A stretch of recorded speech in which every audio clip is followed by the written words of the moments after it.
Good day to you. Have you ever found yourself in a position of having to explain something that you have very little direct familiarity with? I'm sure that you have. Explaining something that you don't feel totally comfortable with? I'm sure you have. Well, that's my position today. I'm in the position of explaining, in essence, a religion to help us understand Arab culture as we take on this chapter, Comparative Cultural Patterns, Arab Culture, our eighth chapter. I'm in a position, as I told you, as a non believer, not only a non believer, but somebody who has very little experience with Islam. But I have studied a bit through friends and, of course, through media. That's mainly what I teach here at ESU. So I'm going to do my best with today's subject matter. And that's what we're trying to do. We're trying to understand Arab culture. If there is a culture that is more different from us than any other culture in the world, perhaps even more than Chinese culture, it might just be Arab culture. So when we study Arab culture as Americans, as most of us are in this class, we are studying in many ways the opposite of what we are. Not opposite in terms of good and evil, opposite in terms of just large cultural differences. Let's see how we can do. Let's start out by making the point that Arab culture is largely defined by two elements, religion and language. We also want to make the point that Arab culture is not confined just to the Arab states because more Muslims, which is the practicing religion of Arab states is Islam, and people who practice Islam are called Muslims. More Muslims live outside of those 22 Arabic states in the Middle East and Northern Africa. More Muslims live outside of those countries in the world than live in those Arab states. And for example, Indonesia in Asia houses the largest Muslim population. All right, let's go on now to talk about the Islamic faith. It's very, very different from the Christian faith. As I said, people who follow Islam are Muslims, and that word, when it's directly translated, means they are submitters to the will of God. So when you become a Muslim, you submit yourself to the will of God or the laws of God. And we know that the chief religious figure in Islam is Muhammad. He is not seen as a deity like Jesus is. He is seen as a prophet, and he's the last of the prophets, including Jesus, Abraham, and Moses. I believe there's another one as well. And so it's a very different view of a deity. A deity is up in the sky. A deity is a supreme being that has higher powers than human beings. And Muhammad has those, but he is not up in the sky. He's not an abstract concept. He's a person who happened to have the power of seeing into the future. And the revelations came to Muhammad through an angel named Gabriel. And the revelations that came to him in a series were put into a book that's called the Quran, and that is the holy book of Islam. And we know that also that Islamic teachings are done through imams. This is a religious leader who claims descent from Muhammad. Some sort of blood descent from Muhammad allows that person to be a religious leader within the Islamic faith. And some of the major differences between Islam and Christianity are number one, there is no separation between church and state. In fact, as you read in the chapter, you find that in Saudi Arabia, the Quran is actually part of the constitutional law of Saudi Arabia. So there is no separation between church and state under Islam. They are one and of the same. And the purpose of the state is to serve God, just like the purpose of people is to serve God as well. So the state has a very closely aligned role with religion. Among habits that are prohibited by Islam include alcohol, pork, and gambling. And we'll talk about some more later when we get to females who have some special restrictions on them. People who practice Islam, Muslims, they say salah or short prayers 5 times a day. We also know that there's a period that lasts, I believe it's a month long. It might be 2 weeks. I might be wrong about that, called Ramadan. And Ramadan is where Muslims commemorate Muhammad by fasting from food and sexual intercourse. And that's during the daytime hours. And more about why daytime hours are important a little bit later. We also know that when we talk about sects of Islam, that's S-E-C-T-S, sects, we know that there are generally 2 big branches. There are Sunnis, approximately 90% of Muslims are Sunnis, and these believe that Muslim leadership is passed to caliphs. These are people who took on leadership roles of explaining Islam, but they are not blood relatives of Muhammad. Sunnis are different from Shiites, who believe that the leadership is firmly within the family of the Prophet of Muhammad. So you can say in a way that Shiites are more conservative branch of Islam. Regardless, for all of Muslims, God and family are the most important values in life.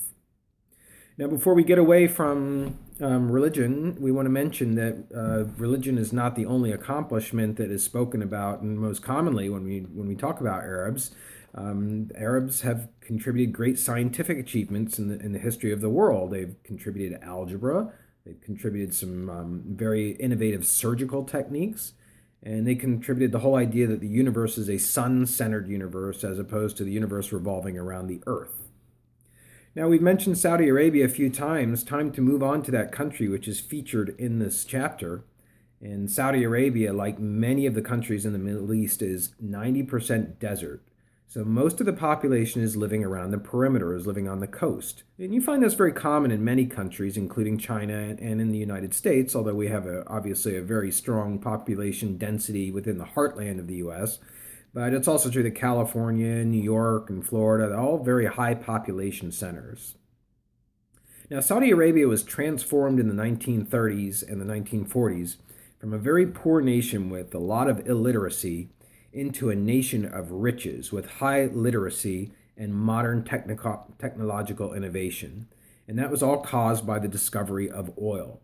The oil deposits in Saudi Arabia are fueling most of the American purchases. Most of America's importing of oil is coming from Saudi Arabia.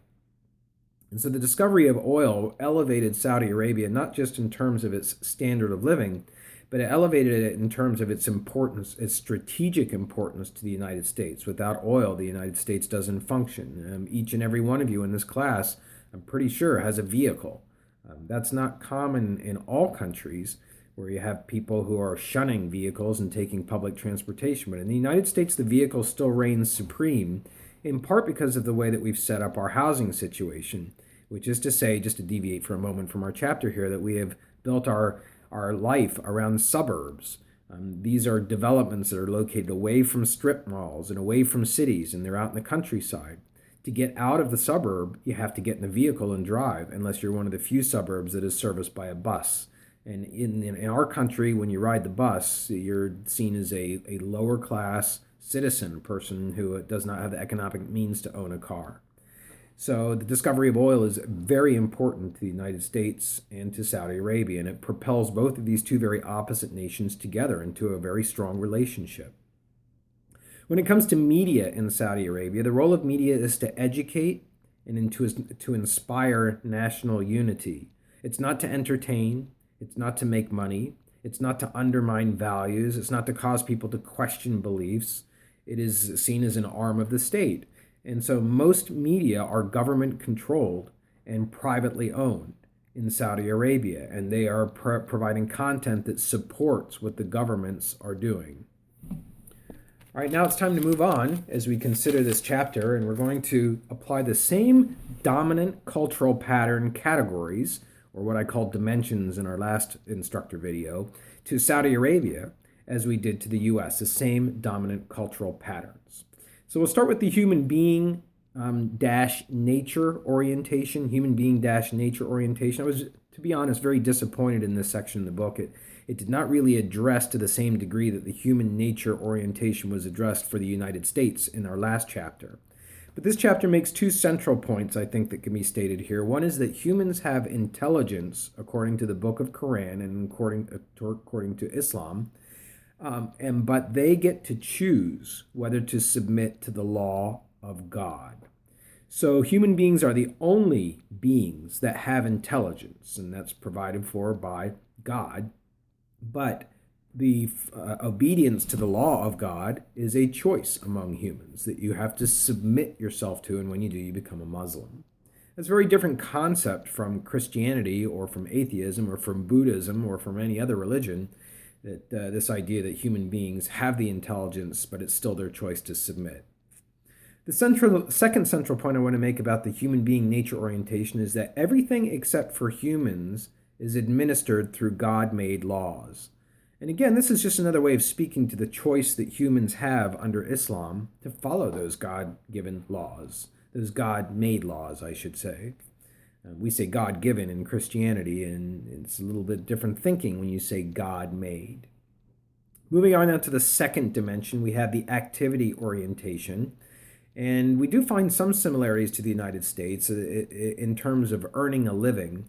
Earning a living in Islam is encouraged, but it is also a duty and a virtue. It's a duty to earn a living through labor, and it's also a virtue.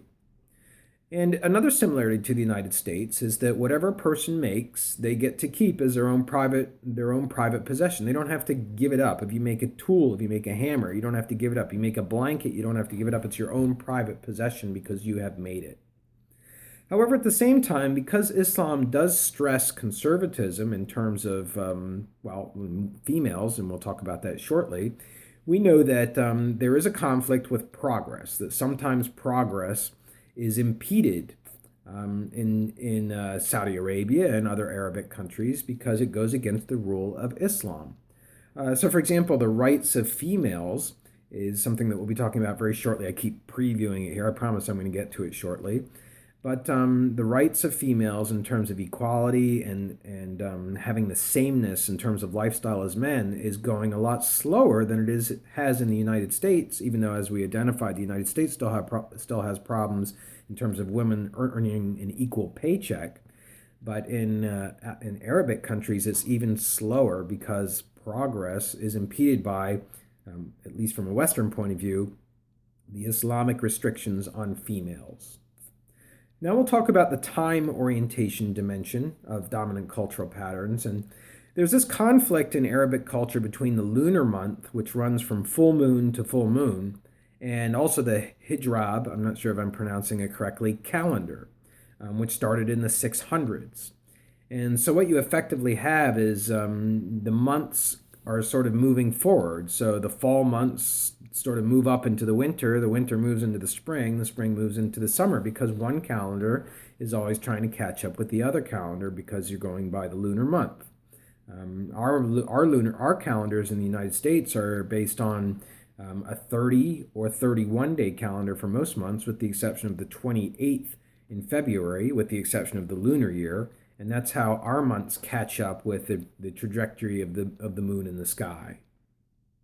We know that in Arabic culture, including Saudi Arabia, that the day is actually planned according to the rising and the setting of the sun. The things that you do during the day are very different from the things that you do in the evening. And that's why Ramadan takes place during the day, during those rising hours. Of course, when the sun rises in Arabic culture, it means incredibly high temperatures.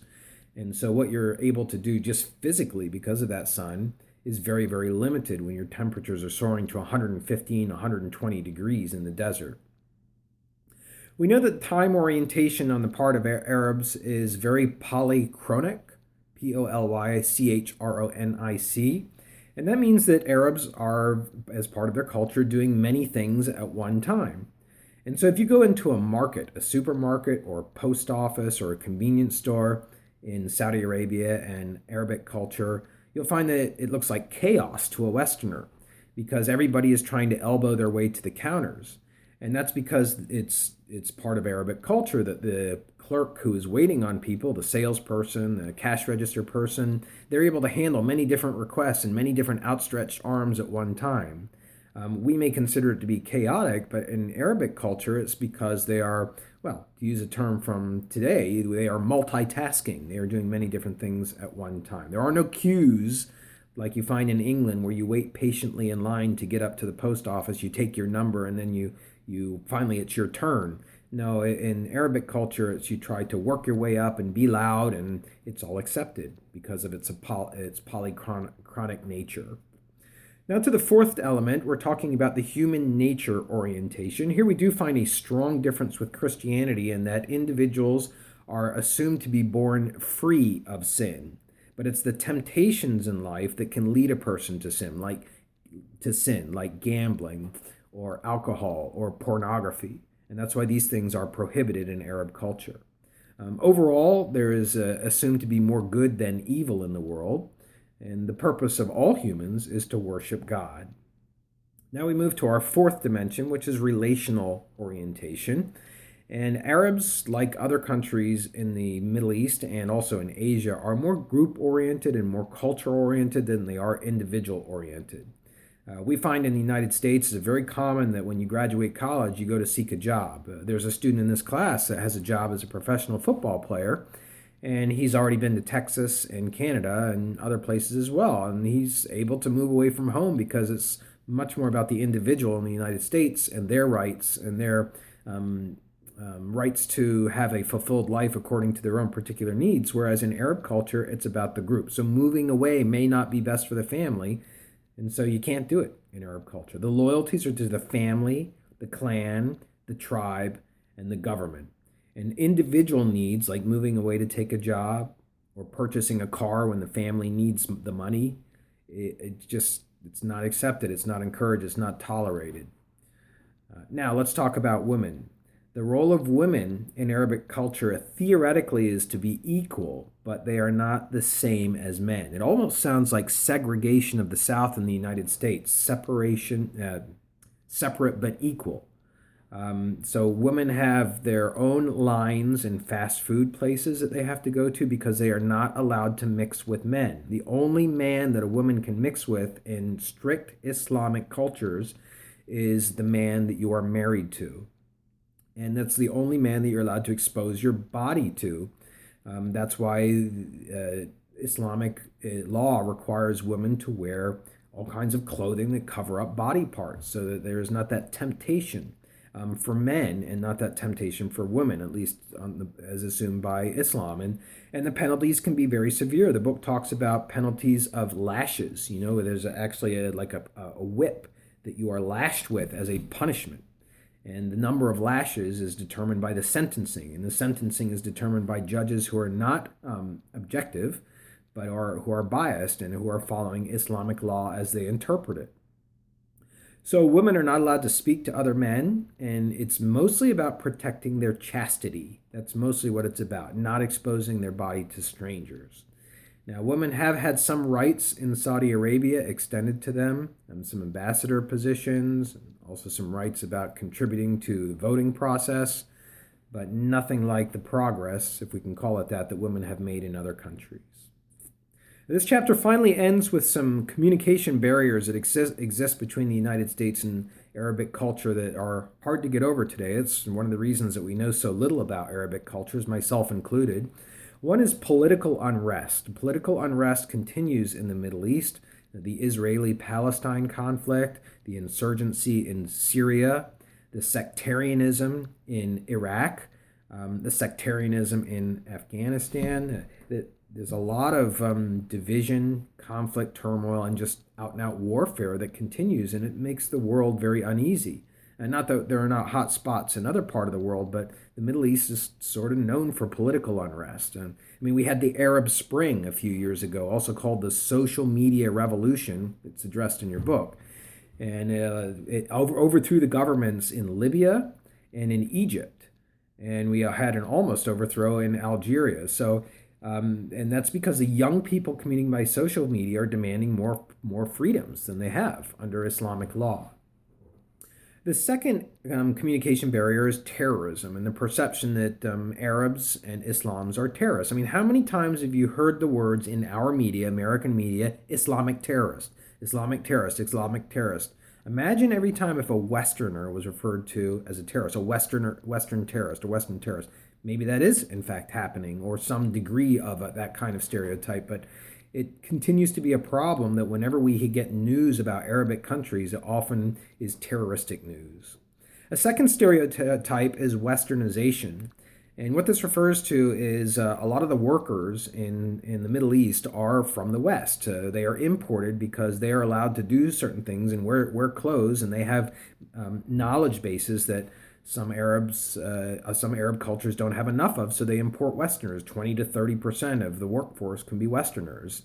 And so what this does is it creates some stereotypes, stereotypes being another barrier now related to Westernization. where Germans are seen as machines by Arabs, and Americans are seen as cowboys by some Arabs, I should say. And there are various stereotypes of the British are seen as, the French, I should say, are seen as impossible to deal with. So those are some stereotypes from Arabic culture towards Western cultures, but at the same time, we have stereotypes about Arabs. So we've already mentioned the terrorist stereotype. We also have stereotypes that they are mad, that they are crazy, that they are irrational and emotional. And we see them jumping up and down on newsreels in the street. It's a bodily expression, a nonverbal expression that's part of their culture, but we see it as a frenzied, chaotic situation. So you can read more about those stereotypes in the chapter, but it, I think, gets at the core of why relations between the United States and Middle Eastern countries, including Saudi Arabia, are at the same time conjoined because of the oil connection, but also very, very strained and estranged, if I can say that. So that's going to wrap up this discussion in Chapter 8 of Dominant Cultural Patterns in Arab States with a focus on Saudi Arabia. Have a great day.